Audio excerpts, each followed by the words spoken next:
So can we go on the sheet right now? Start our virtual learning for today.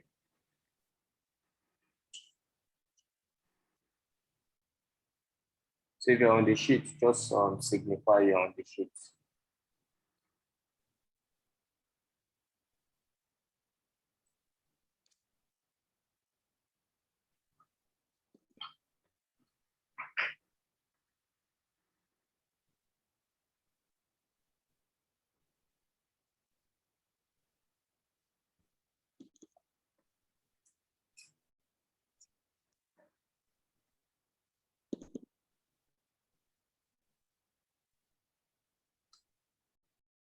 I'm there. All right. So if you're on the sheet, on this row 4, it is on software testing, which title is Introduction to Software Testing. So you can click on the link. So if you can't click on the link, the course will be projected on the screen. So I'm just join us here. And, let's start. So you will have to register with your Google Mail account or your Facebook account before you can start.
So I'm starting it now. So you can all start. Welcome to this course on software testing.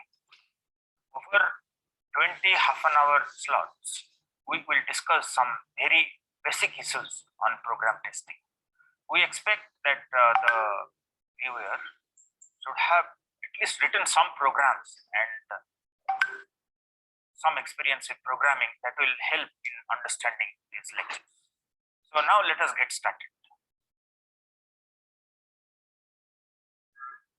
When anybody writes a program, there may be a lot of errors committed, especially the new programmers. Even the professional programmers, they commit mistakes.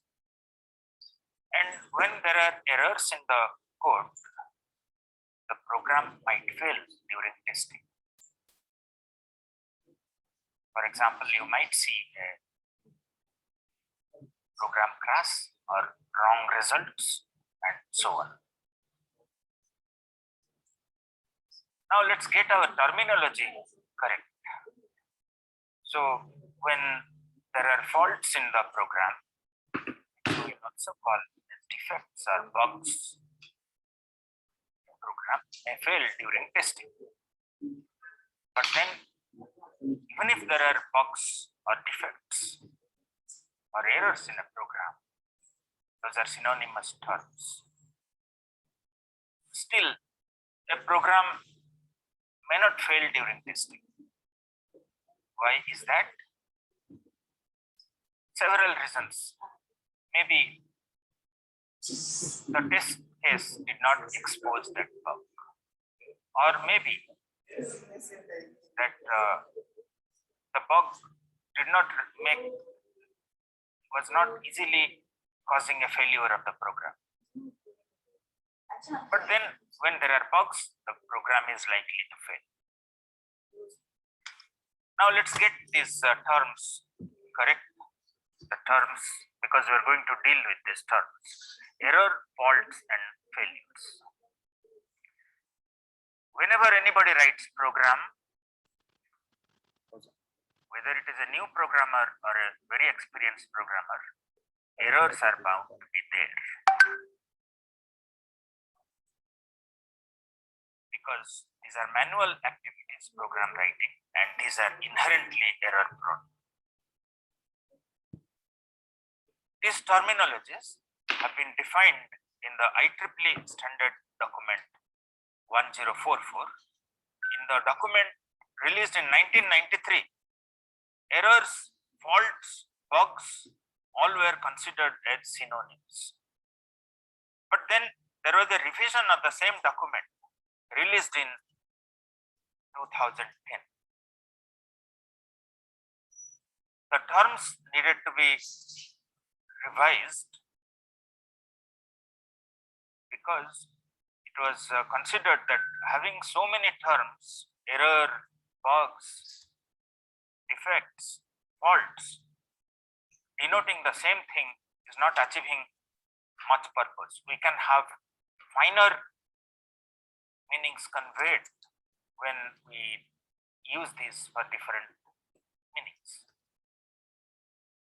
And for this purpose, the IEEE document distinguished between an error or mistake, these are synonyms, error and mistake. Fault, defect, or bug were also synonyms, but between these there is a difference. A programmer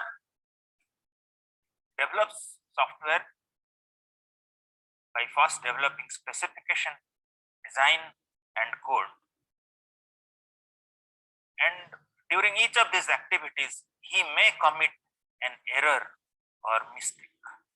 The programmer commits the error or mistake, and this we are showing by these green rectangles, green diamonds. But then every error or mistake may not actually cause a fault, defect, or bug. Fault, defect, and bug, these are synonyms. Every error on the part of the programmer need not cause a fault in the program code. Maybe the programmer wanted to write I into J, but then he by mistake wrote I into 2. But then at that point in the code, J always has value 2. So it does not lead to a bug. The program works satisfactorily because J was initialized to 2 and he wrote I into J. Sorry, I into 2 in place of I into J. So even the programmer committed a mistake, but still it did not cause a fault. Now all faults that are there, all faults, they may not cause failures. Some of the faults, maybe the test cases did not execute. Those are very rarely executed ones. Or maybe even though there is a fault, still it does not cause a program failure because still possibly the result is acceptable. Now let's see the kind of mistakes programmers commit. Very experienced programmers, they also commit errors.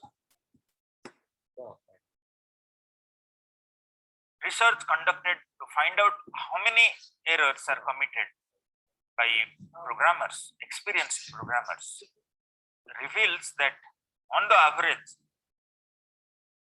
very fine programmers, even when they write code, there are 50 bugs per 1000 lines of code. And that is quite a significant number and can cause large number of failures. But then the users don't really get to experience these bugs or failures because these are tested before releasing. The companies, before they release software, they test it extensively, and results say that after extensive testing of software, still one bug per 1000 lines of code, source code, still remain. And these bugs that the programmers commit, what are the sources of the bug? A major source of the bug, about 60%. About 60% from specification and design, and about 40% are contributed by the code. That is the average statistics. And as we are saying that a faulty program, a program that fails frequently, would not be accepted by customers, they will reject it. And therefore, no company in its right mind will release a software with a lot of bugs. So they need to reduce the bugs before they release. How do they reduce the bugs? What are the different techniques that are available to reduce the bugs? There are 4 primary techniques that companies use. One is review. The faults that are there in the program code are caught during review meeting. Even the faults that are there in the specification and design are caught by review meetings. And then testing is a very important means of reducing the bugs. Formal specification and verification, and use of a proper development process. So systematically developing software with appropriate methodology can reduce chances of bugs in code. But before we look at how do we test a program, let's see the consequence of not testing adequately a program. There are several incidents that have been recorded in the literature where the cost of not testing has been disastrous. One example that is often cited is the Ariane 5 rocket, which was launched in early 2000, and it self-destructed just 37 seconds after launch. And so that the mission failed. What was the reason? The reason was a bug in the code which was undetected. And if you look into details of how the bug was caused, you will see that it was due to reuse of earlier code, but then the earlier mission was using a less powerful processor because it was an older mission, and then when it was used for the newer mission, the number generated because of the processor's capability, it was a 64-bit processor, and then it caused an overflow. But then it was not detected because just before launch it was not tested, and the exception handler for this was disabled. So the total cost for this bug is over $1 billion. So any software needs adequate testing. But the first question we need to answer is that how does somebody test a software? Let's ask a person who has written a program that how will he go about testing the program?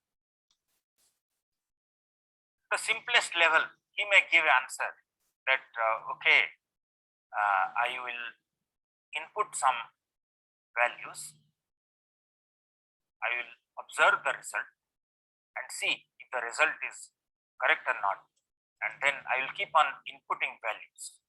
So that's the simplest type of testing, where the programmer inputs numbers or inputs data and then observes output to check if the program behaves as expected. And if the program output does not match his expectation, then thinks that the program has failed.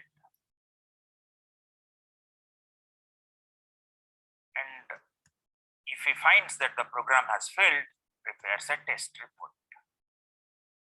The test report would mention that under what conditions it failed, what was the value given, and what was the result observed. And this test report for all bugs would be taken up by the development team for later debugging, that is locating the source of the error and then correcting the code, or maybe the specification or design as the case may be. Now let's see, before we start looking into how does one test more detail, let's see some facts about testing. Among all the activities that are taken up for developing software, testing actually typically takes the largest effort. All companies spend at least 50% effort on testing and 50% effort on specifying, designing, coding, and so on. But then one thing that we can say, that since a company spends large amount of effort on testing compared to designing or coding or specifying, therefore the company would need large number of testers, and that is true. Just walk into any company and talk to a person and ask what does he do, 50% chance that he would say that I am testing a program. And what really it means that among all the roles in program development, software development, testing has maximum opportunity because most manpower is needed on testing. But then let's just try to understand this situation, that companies spend about half the time testing the software. But then when they test, they try to hurry up, they try to reduce the time. And the 50% test effort is spent in 10% of the time development. So 90% of the development time is taken up in other activities, specification, design, coding, and that accounts for only 50% of the effort. And the rest of the 50% effort on testing is done in 10% of the time. How is it possible? It's not hard to guess. Testing has the maximum parallelism, and that's why a number of testers employed by a company are larger, and they carry out testing in parallel. So concurrent testing is usually undertaken different parts of the software, different units, integration, and even for system testing, large number of testers can test different aspects of the software. Whereas for specification, design, etc., the number of persons that can work concurrently testing. A lot of sequential activities. Now let's look at a few other testing facts. That testing over the years has becoming more complex and sophisticated. Largely because the programs themselves are becoming large and complex. New programming paradigms have come up. For example, web-based software, or maybe embedded software, software running on mobile phones, and so on. And also, a lot of tools have come up. So, the tester need to know about these tools. And not only that, newer testing techniques have been introduced. So, the very ancient early times when the programmer about 50-60 years back used to test, he would possibly just do some input, some random values at test called as monkey testing. But then in the last 50-60 years, especially last decade, a lot of development has taken place, making testing a very specialized and very sophisticated profession. So let's look at that. As I was saying that long back, testing was just inputting some values to the program, trying to crash the program or see that the program produces some wrong results. And that's the reason why testing was considered to be not very attractive. It did not have too much of intellectual content on that because inputting only random values. But somehow that stigma has remained, even though the profession has changed completely. Now, testing is one of the most challenging work in any company. But over the years, testing has taken a center stage in all types of software development. And no more